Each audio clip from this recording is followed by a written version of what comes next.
What are the top 3 rarest checkmates in all of chess that anyone's ever done? Some people might think it's the double reset checkmate done by a brick.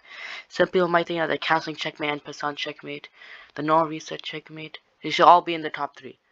But what if I told you that there's one checkmate I've never seen anybody do? The closest person who got that checkmate was Hikaru, who did it with 7 instead of 8. In this game, I'm going to show you the game in which I got 8 rook checkmate. So yes, I've already done this game. I've already gone in a long time ago. I didn't record the game, unfortunately.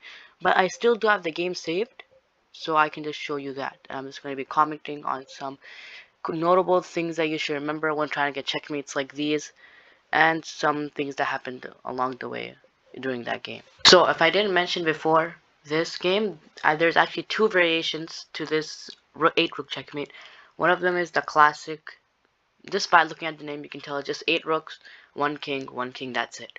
Okay, so, but there's a second variation, which also later, which has 8 rooks and 1 horse, which is a little bit different. It might sound a bit less slick or cool, but it's actually much easier to get for reasons you'll see later. So this game, I actually got it on April 8th, so it's been, what, like 6 months? 7 months. So in this game is 122 moves. That's a lot. And considering that I'm playing on Blitz right now, like, if you don't know me, I never play on Blitz. So this game is like probably one of the only checkmates I've gotten, like actually rare checkmates on like a Blitz game, because I usually play in Rapid. There's more time to think, more stuff like that. So I'm pretty sure in this game I asked this guy to help me get this checkmate, and he agreed. I might be confusing a different game, but as you can see, he starts off with the Bomb Cloud opening. I have no idea why he does this. And then, yes, you see, I'm going for this because I already asked him to do this. So I know he's not going to take, and now he's going to blunder all his pieces. So technically, this is still in the rules. So I'm still allowed to do this. It's a random opponent, none of my friends. This not I didn't ask my friend to do this.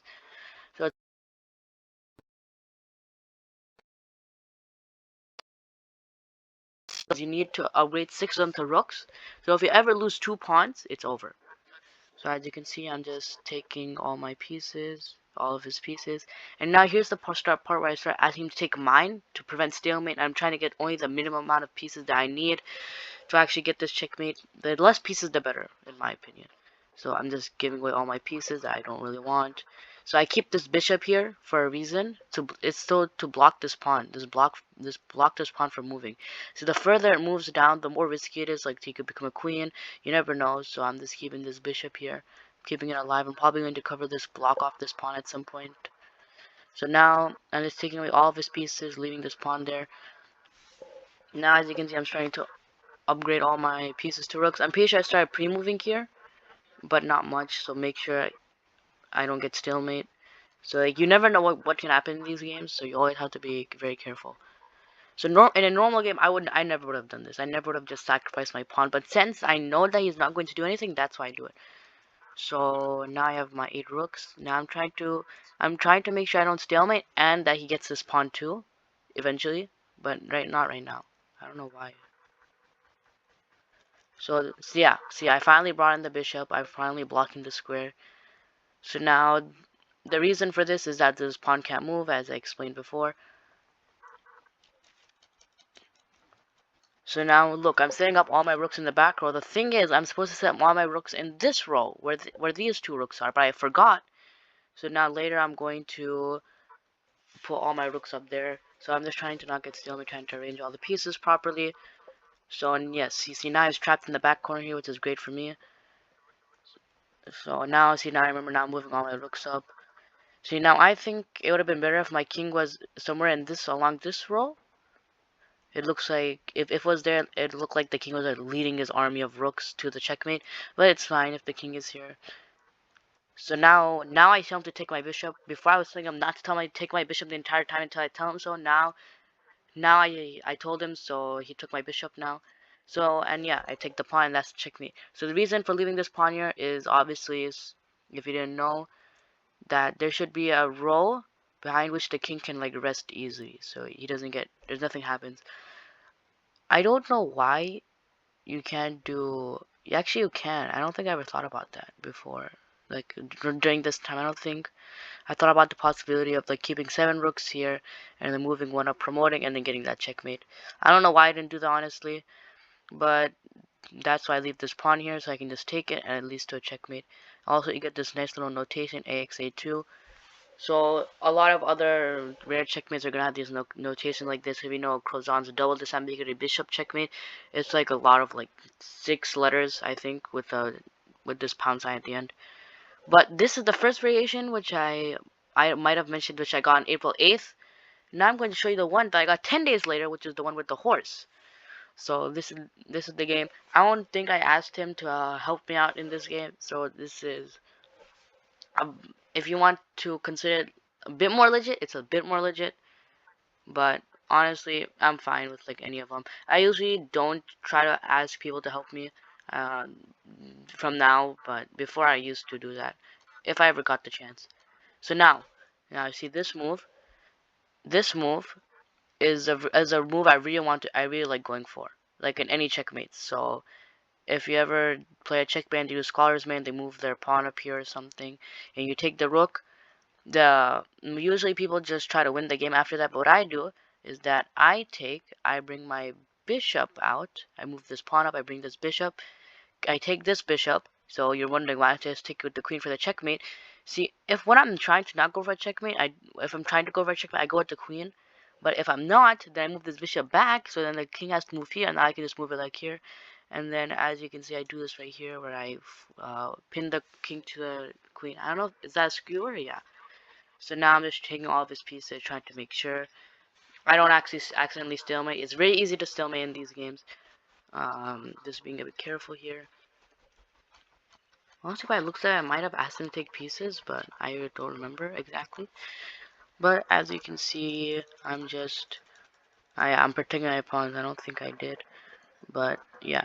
So now I'm just promoting all my pieces.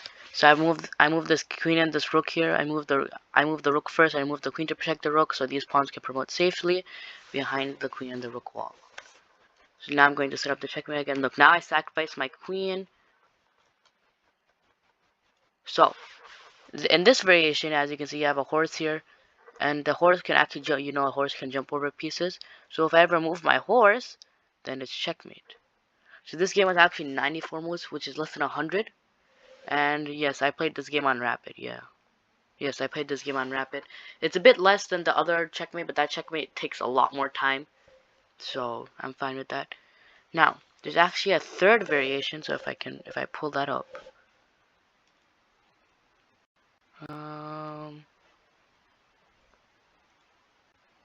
there's actually a third variation of the 8-rook checkmate, which isn't actually 8 rooks. Yes, I know.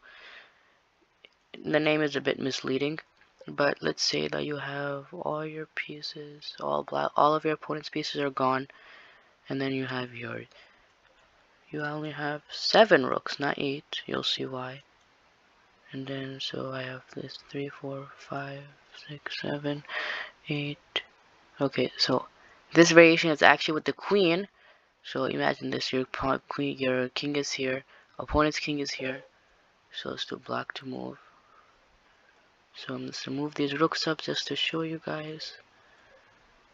So now it's black's turn to move. He can just do whatever. And then I actually move this queen here